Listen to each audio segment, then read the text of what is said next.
Dice que un día en México se reunieron 3 compositores. 3. Capos, los 3 capos, ¿verdad? Estaban sentados, así como están nosotros en el tereré, yere. Entonces le dice, ponan de música, ¿verdad? Vamos a poner, ¿verdad? No quiero salir nomás contigo. De la foto.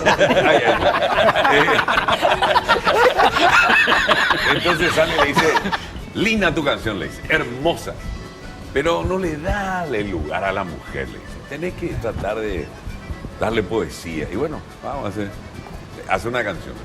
Pues el otro dice, esa canción, decina el nombre de la mujer, le dice. Bueno, dice. Y al final queda el tercero, medio norsario, y le dice, yo te voy a hacer una prueba, le dice. Dame un detalle y yo voy a hacer una canción en 5 minutos. Le dice, no te voy a dar ninguna historia, te voy a dar una letra. Dame una letra, le dice. Entonces le dice, si vos escribís una canción con esta letra, yo me retiro. Bueno, dale, ¿qué letra me da?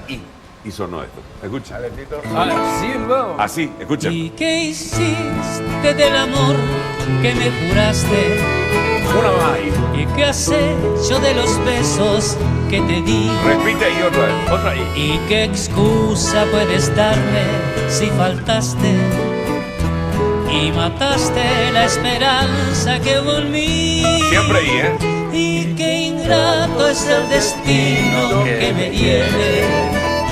Y qué absurda es la razón de mi pasión. Y qué necio es este amor que no se muere. Y prefiere perdonarte tu traición. Sí, otra ahí, vamos. Y pensar que en mi vida fuiste flama, el caudal de mi gloria fuiste tú.